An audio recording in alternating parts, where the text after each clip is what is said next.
So, yun, tinetest ko lang according to the book I'm reading tonight. Maganda to. From Ronald Molmisa. Love Struck, Love Mo Siya, Sure Ka Ba? And I'm gonna share a part of this book, and he is talking about the 7 signs of fake love or faking love. Alright, so you wanna listen to it? I'll just read all of it, okay? So according to his book, basahin ko lang. I just wanna share it kasi ngayon lang ako nakakita ng ganitong libro na talagang tumatalakay about yung totoong love. Kasi maraming klaseng love na experience ng mga tao, especially yung mga kabataan natin. 7 signs ng peking love. Ano ba ang 7 signs? Nagulat ako sa isang shoutout sa Friendster pa, sabi niya dito, Friendster, ng isang 14-year-old boy. Sabi ng boy, kahit ilang beses pa akong masaktan ng dahil sa'yo, di kita iiwan. Di ako susuko. Kahit may isang daang dahilan para iwan ka, hahanapin ko pa rin ang isang dahilan para ipaglaban ka. Naks, no? Ang lalim. Parang, I will do everything for you. Parang kanta lang ni Bryan Adams. Yan ang peg niya, yan ang drama niya. Sisirin niya ang Pacific Ocean at aakitin niya ang Mount Everest. Makasama lang ang mahal niya. What many young people consider love may only be infatuation. Ano ba ang infatuation? Infatuation is an intense, short-lived, maikli lang, and irrational passion for somebody, para sa isang tao. Okay, madalas apektado nito ang pag-iisip ng nakakaramdam nito. To further explain this, the qualities of infatuation, okay? Nandito daw ang, here are the 7 major signs ng infatuation, which the author of this book calls fake love. Hindi totoong love. Let's see why. First, one of the signs is what they call the Axe effect. Axe, yung pabango. Sigat ng commercials ng Axe. Yung Axe cologne sa TV, di ba? Sa buong mundo. Ang mensahe nito, mababaliw ang sinuman o mahuhumaling ang mga babae sa lalaking magsusuot ng pabango ito. Okay? Dahil sa bango ng Axe, nawawala sa sarili ang mga babae. Nawawala sa sariling bait. Okay? Ang mga babae at susundan nila kahit saan man pumunta ang lalaki. Kung saan man lugar pumunta yung Adonis na yun na gumagamit ng malagayumang pabango. So yun, to continue, pagdating sa pag-ibig daw, kalamitang nakatuon sa pisikal na kaanyuan, okay? Ang mga nararamdaman ng infatuation. Kapag infatuation lang ang nararamdaman mo, it's more on physical aspect. Hindi lang sa amoy, okay? Alam niyo ba, according sa study, kapag daw nagugustuhan mo ang isang tao at nai-inlove ka sa isang tao, it's because of the scent of the person. Scent, yung amoy. At for example, if you are really in love with that person, especially kung asawa mo na siya or boyfriend mo, girlfriend mo, na parang yung pakiramdam mo na siya na lahat, siya ang buhay mo. Isa sa factor niyan kasi daw ay ang bango o ang amoy ng tao. Kasi di ba pag inaamoy mo yung mahal mo, bango-bango naman ang mahal ko. Kahit hindi pa siya naliligo. Okay, so to continue this, the Axe effect, one of the signs ng peking love. Infatuation focuses on the physical traits only. Physical, kaanyuan. Nagustuhan dahil sa dimples, parang Alden Richard or Aga Mulak. May dimple ba ako? I don't know, probably. Dimple, maputing balat, okay? Kasingkita ng mga mata, yung mga mahilig sa Korean actors, di ba? Uso-uso ngayon yung mga K-pop, mapuputing ngipin, okay? O kaya ay dahil sa malamark Herasnas sa pagsayaw, magaling sa pagsayaw. May mga babae kasing nagugustuhan ng isang lalaki because ang galing sumayaw nito, ang galing kumanta, something like that. It's more on the physical aspect. That's one of the signs ng infatuation.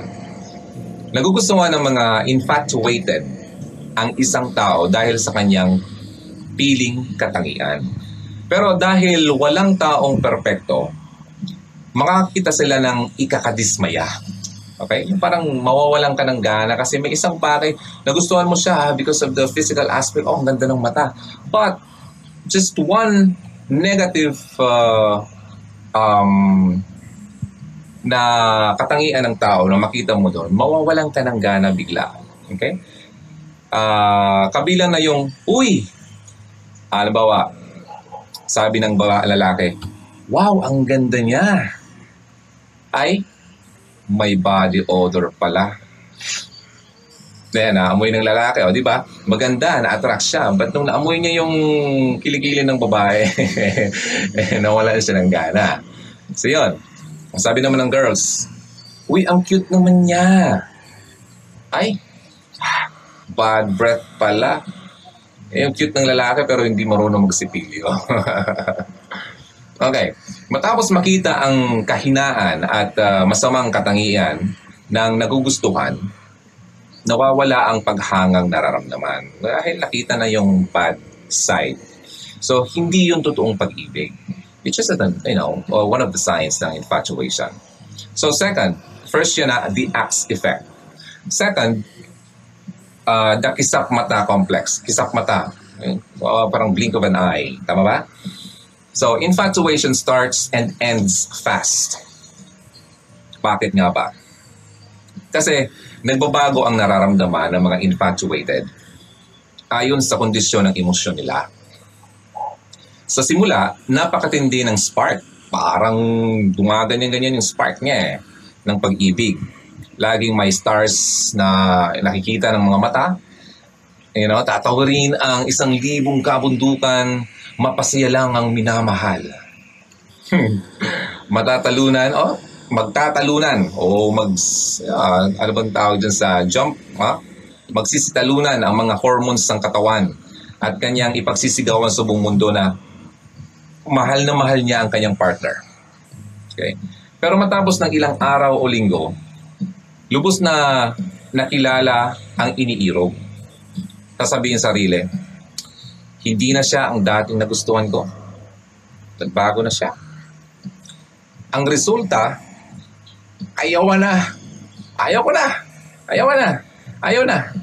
Okay? Suko na. Pero para bang isang batang nakikipaglaro kapag naasar na, dahil sa lagi siya na lang ang taya, iiwan ang kalaro at sasabihin, uwi na ako sa bahay, ayoko na. Parang ganon. Ang infatuated o ang mga infatuated, kapag hindi na nag-enjoy, unti-unting nawawala ang interes sa relasyon. So, isa yan sa mga signs na peke ang love na yan. Hindi yan totoo.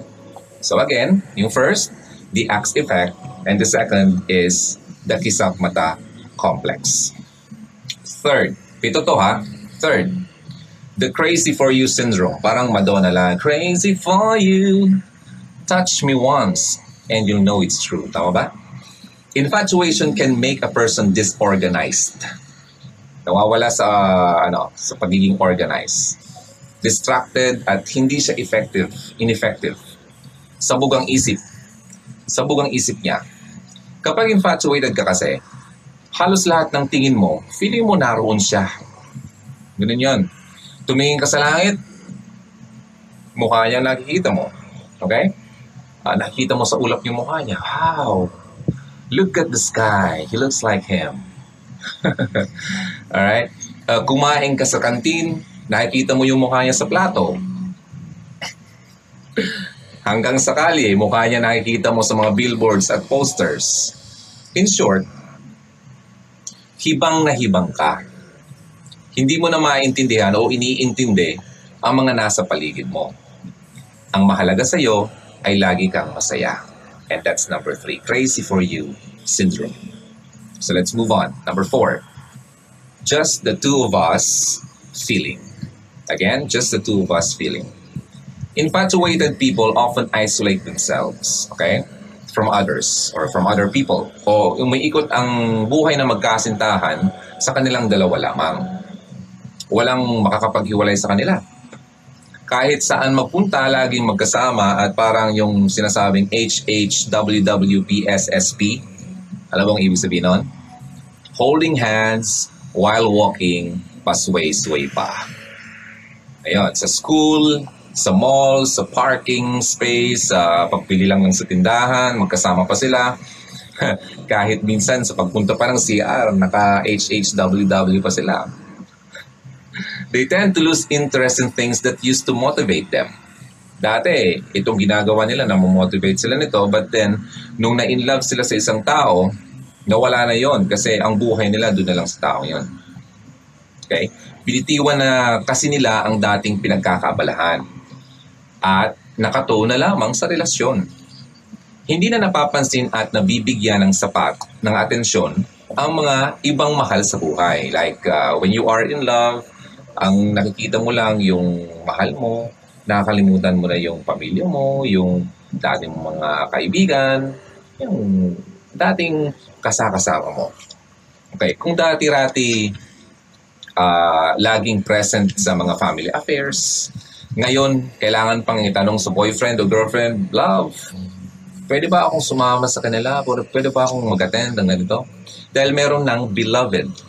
Hindi na rin madalas sumama sa activities, okay, ng dating mga kabarkada. So, nagkaroon lang ng relasyon, nagkaroon lang ng boyfriend o girlfriend, nawala na yung pagiging, yung makipag-social ka sa mga dati mong kasama, mga kaibigan. Parang yung buhay mo nakatuon na lang sa kanya, doon na lang, kayo na lang magkasama.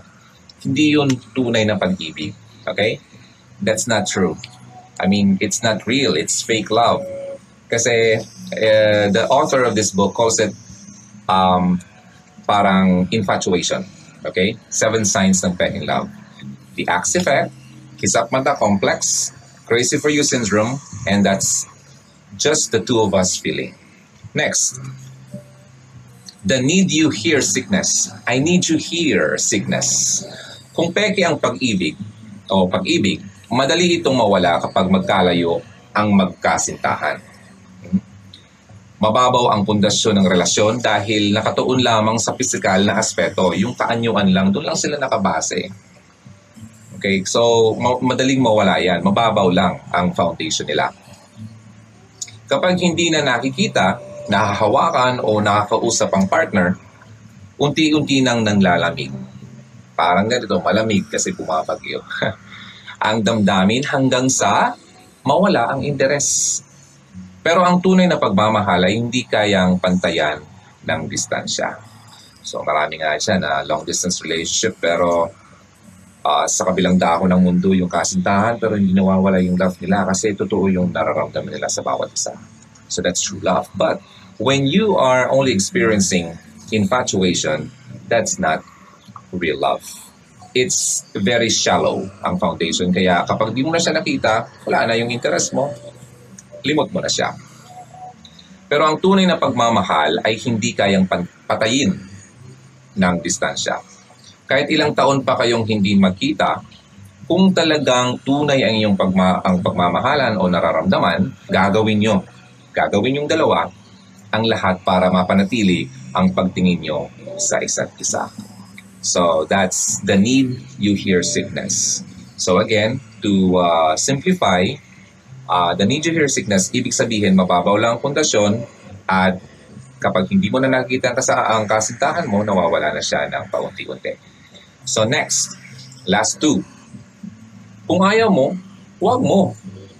Problem. Kung ayaw mo, huwag mo problem. That's the other sign ng peking love. Madaling nasisira ang relasyon ng mga infatuated sa mga simpleng away o tampuhan. Dahil laging may LQ. Alam LQ? Lovers quarrel. Unti-unting natutuyo ang damdamin. Nag-aaway dahil hindi magkasundo sa maliliit na bagay. Example, Hindi tinext, di ba ako tinext? Hindi nagustuhan ng gupit, pangit ng gupit mo, ano ba yan? Sabi ko sa'yo, huwag kang magpagupit ng ganyan, ang ikli-ikli na. Mukha ka ng lalaki. Ay kung yung babae naman nagpagupit yung lalaki, ano ba yan? Mukha ka ng, drug lord sa bilibid. Nagpakalbo eh. Alright, so yun. Yung mga simpleng bagay na pinag-aawayan. Alright? Like for example, isa pa, nakalimutan magsabi ng I love you. Gusto na lagi marinig, I love you. I love you. All the time, I love you na lang ang I love you. More on words. Okay? So, mga simpleng bagay na kalimutan lang, nagtatampo na. Ang mga hindi pagkakaunawaan ay dahil sa pagiging self-centered. Okay? Sa isip ng bawat isa, ako muna bago ikaw. Kaya self-centered ang tawag dyan. Hindi rin maiwasan na makapagbitiw ng masasakit na salita kapag nagtatampuan o nag-aaway ang dalawa.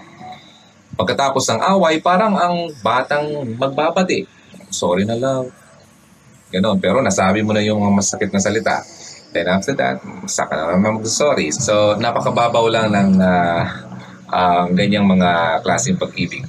So, if you can see me and you can hear me loud and clear, you can just click on or hit on the like button or the heart or whatever, yung mga emoticons sa baba, or you can type a message below. If you want to ask something sa akin, you can just type it. At least somehow, magkausap-usap naman tayo tonight kasi it's just a test. This is just a test broadcast. This is not actually the real broadcast na plano kong gawin sa Hugot Radio. Na gusto ko lang talagang i-share yung nababasa ko dito kasi nakakatuwa naman.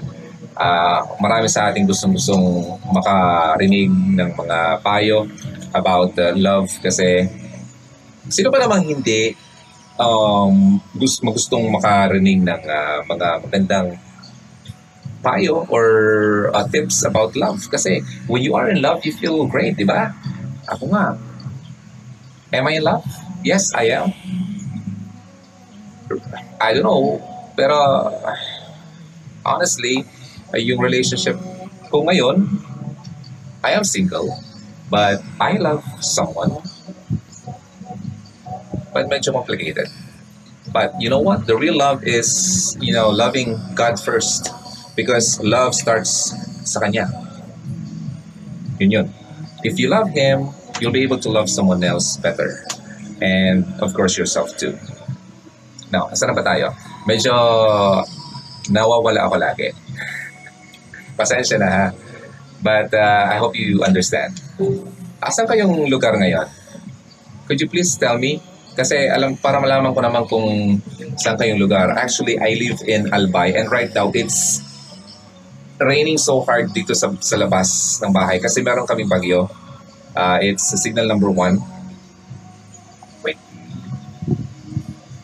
Let me close the window.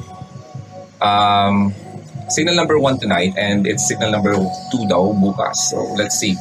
Sana wag naman masyadong lumakas kasi kawawa naman yung mga maapektuhan. So, moving forward, by the way, I was reading about the 7 signs ng peking love. Nasa number 5 na tayo, o number 6. At yung last is yung kung ayaw mo, wag mo. Yung walang pakialaman. Mag-away kayo, ayaw mo, diwag. Diba? Ganun. So, hindi rin maiiwasan na makapagbitiw ng masakit na salita kapag nag-aaway ang dalawa. Pagkatapos doon, magbabati na parang mga bata. Okay, pero sa halip na mapatibay ang relasyon, unti-unting nanlalamig ang damdamin ng bawat isa.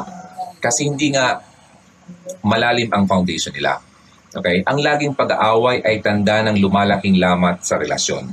So if you are in a relationship and you keep on fighting, okay, lagi na lang halos everyday you keep on fighting dahil sa mga maliliit na bagay, ibig sabihin hindi ganun kalakas ang inyong pagsasama. Okay? Nagkakaroon ng lamat yan. Kung gusto nang makipag-break ng isa sa kanila, no big deal. Wala problema. Ganun yun. So, ibig sabihin, hindi talaga ganun kalakas ang kanilang pagsasama. So, that's not real love. Kasi if the love is real between the two of you, kung talagang totoo ang pagmamahal niyong dalawa, ipaglalaban niyo lahat yan kahit ano pa man. Diba? Through thick and thin, through sickness and health, parang kasal, no? So, dapat ganun yun. But kung ganito ang na-experience nyo at wala kayong pakialam na magkahiwalay kayo, that's not true. That's just infatuation. And the last sa mga signs ng peking love ay akin ka lang attitude. Akin ka lang. Walang ibang makakaari sa iyo kundi ako lang. Ganun yan. Kakatakot ang mata ko. Parang mangain. May pagka-possessive. Yung taong na minamahal mo, sa tingin mong mahal mo at minamahal ka, ay napaka-possessive. Okay? Ang isang infatuated na tao, gusto niya parang pag-aari niya yung taong kinakasama niya. Ayaw na mawala sa paningin nila ang kanilang partner. Di lang makita, galit na. Okay? Jealousy becomes part of the relationship. Okay? So, parang lagi na lang may pagsiselos. Natatakot kasi na mabaling ang tensyon. Natatakot sila na mabaling ang atensyon sa iba ng kasama nila. Okay? Or yung partner nila. Parang sinasabi sa kapartner na gusto ko lumigaya ka. Okay? Pero, huwag ka nang titingin sa iba. Huwag. Kailangan ako lang ang buhay mo. Okay? Hindi lang tao ang pinagseselosan. Maraming bagay. Kahit yung mga bagay na o gawain na umaagaw sa atensyon ng kanilang kasintahan ay pinagdidiskitahan din. Pinagseselosan. And that, my friends, is not real love. Because ang ganyang pag-uugali or ang pagiging possessive sa pagmamahal ay hindi yung totoong pagmamahal. Kasi when you love someone, you have to trust that person. Ganon yun. So, kailangan mong pagkatiwalaan na kapag sinabi niya na ganito, mahal ka niya at pinaglalaban niya yung sa inyo, you have to, believe that. At huwag mo nang pagdudahan. Kasi kung lagi na lang ganon, hindi totoong love ang nararamdaman yung dalawa. Again, to recap, 7 signs ng peking love, kasi baka maputol na naman tayo. 7 signs ng peking love, the axe effect, yung tipong parang pabangong axe na makita mo lang, susunod-sunod ka na, tapos parang nawala ka na sa katinuan because of that effect. Next is the kisak mata complex. Okay? Yung tipong sa unang tingin, okay siya, then sa next na tingin mo, nawala ulit yung pagmamahal mo, parang okay lang. Ayaw na, agad-agad. Next, crazy for you syndrome, yung parang disorganized ka na, siya na lang lagi. Sira na ang utak mo, kahit saan ka tumingin na parte ng mundo, nakita mo yung mukha niya. That's crazy for you syndrome and that's not real love. Just the two of us feeling, yung tipong kayo lang, dalawa, kayo lang ang tao sa mundo, wala kayong pakialam sa mga dati yung ginagawa at sa mga dati yung kasama. Next, the need you hear sickness. Okay, yung tipong kapag nandito ka, in love kayo, at kapag wala na, nawawala yung nararamdaman. And the last two, kung ayaw mo, wag mo, problem. Kung mag-away-away lang, at nakaisip yung isa na ayaw mo na rin, so walang pakialaman. So that's not real love. And the last one is the akin ka lang attitude. Yung pagiging possessive sa isang relasyon ay hindi po yung totoong pagmamahal. So those are the 7 signs ng peking love. I hope you enjoy it and you enjoyed it. And if you want to read more about these topics, you can get it. You can get this book sa PCBS or Philippine Christian bookstore, and it's called Love Struck by Ronald Molmisa. Okay, and according to this title, Love Struck, love mo siya, sure ka ba? Sure ka ba? Love mo siya? Okay, you have to be sure. And again, this is Ron on Hugot Radio, and if you want to listen to Hugot Music online, our radio station, our online radio station, plays Hugot Music 24/7. Just like the songs you are hearing right now. You can go to our page and look for the link, or you can go directly to bit.ly/Hugot Music. This is Ronaldo, or this is Ron. You can call me Ron or Ronaldo, whatever you like. And I'll see you again next time. I hope you enjoyed it.